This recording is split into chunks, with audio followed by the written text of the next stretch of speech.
These are brand new t-shirts, and they're for us.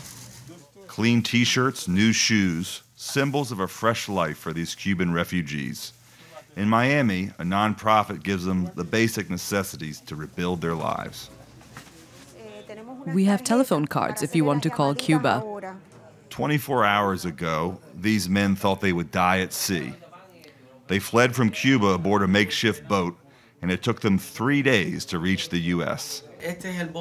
This is the boat on which we left. We were 7 aboard. We crossed hundreds of kilometers. There were thunderstorms and sharks everywhere. It was madness, but we didn't have the choice. We want a better life. Thanks to a 1966 law, Cuban immigrants who reach American soil can receive residency status.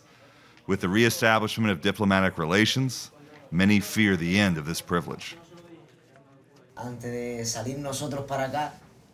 Before leaving, we heard rumors saying that on July 20th, the law would stop, and all those embarking on sea trying to reach the US would immediately be sent back to Cuba.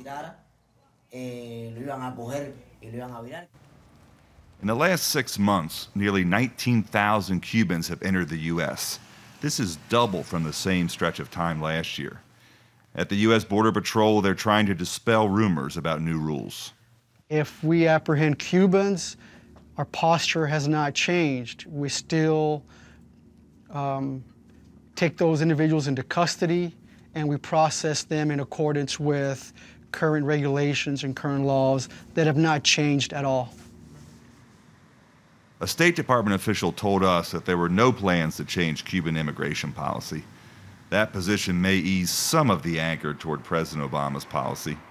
In Miami, where 60% of Cuban immigrants live, the anti-Castro voices are fierce and used to getting hurt. The opening of an embassy doesn't mean nothing. And the people of Cuba will still, under the misery, terrorism of a state, and slavery. The position of Obama simply gives oxygen to the dictatorship. It's a viewpoint echoed by Republican candidates for president, like Senator Marco Rubio, whose parents are Cuban immigrants, and former Florida Governor Jeb Bush. We don't need a glorified tourist to go to Havana in support of a failed Cuba.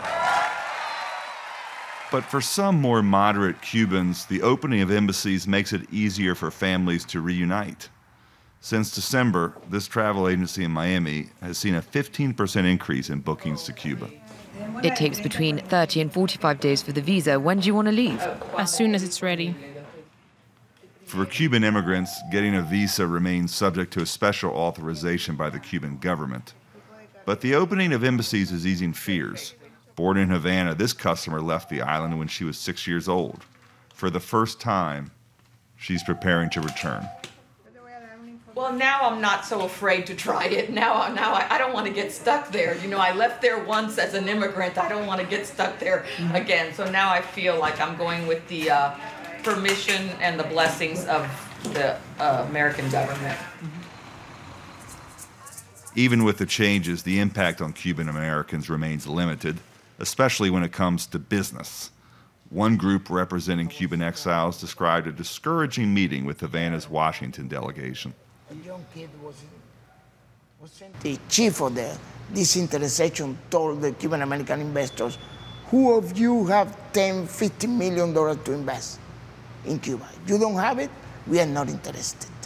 So they are not interested in petty cash. The Cuban government is not interested in Cuban Americans. Returning the U.S. flag over an Havana embassy will be an historic moment for Obama's presidency.